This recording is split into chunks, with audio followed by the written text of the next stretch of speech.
आप सभी को मेरी तरफ से धनतेरस की ढेर सारी शुभकामनाएं। हैप्पी धनतेरस। जिस दिन भगवान धन्वंतरी हाथों में अमृत का कलश लेकर प्रकट हुए थे, उस दिन कार्तिक महीने की कृष्ण पक्ष की त्रयोदशी थी। इसीलिए ही उस दिन धनतेरस का त्योहार मनाया जाने लगा। वैसे तो धनतेरस से जुड़ी हुई बहुत सारी कहानियां हैं, लेकिन इस कहानी से आप ये जानेंगे कि धनतेरस का हमारे जीवन में क्या महत्व है और ऐसा क्यों मानते हैं कि धनतेरस के दिन खरीदा हुआ सामान या फिर कोई भी चीज 13 गुना क्यों बढ़ी हुई मानी जाती है।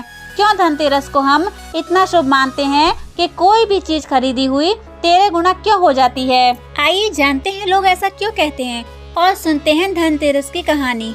एक बार की बात है, बलि नाम का एक राजा हुआ करता था। उसके पास धन संपत्ति की कोई कमी नहीं थी, इसलिए वे देवताओं को बहुत परेशान किया करता था। राजा बलि ने देवताओं की सारी संपत्ति छीन ली।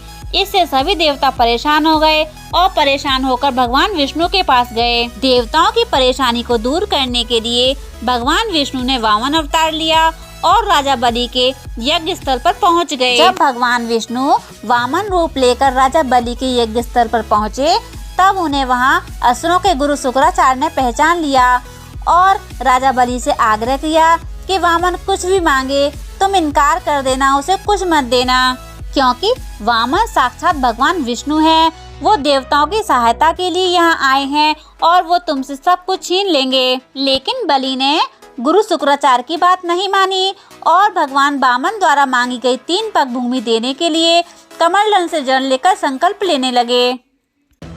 राजा बलि को 3 पग भूमि दान करने से रोकने के लिए गुरु शुक्राचार्य ने एक छोटा रूप धारण किया और बलि के कमंडल में जाकर बैठ गए, जिससे कमंडल से जल निकलने का रास्ता बंद हो गया। वामन भगवान शुक्राचार्य की चाल समझ गए और भगवान वामन ने अपने हाथ में रखे हुए कुशा को कमंडल में ऐसे रखा कि जिससे गुरु शुक्राचार्य की एक आंख फूट गई, जिससे गुरु शुक्राचार्य घबराकर कमंडल से बाहर निकल आए और बलि ने संकल्प लेकर 3 पग भूमि दान कर दी। इसके बाद भगवान वामन ने अपने एक पग से सारी पृथ्वी को नाप लिया और दूसरे पग से सारे अंतरिक्ष को नाप लिया। तीसरा पग रखने के लिए कोई स्थान ही नहीं बचा। तीसरे पग को रखने के लिए कोई जगह न होने पर बलि ने अपना सिर भगवान वामन के चरणों में रख दिया।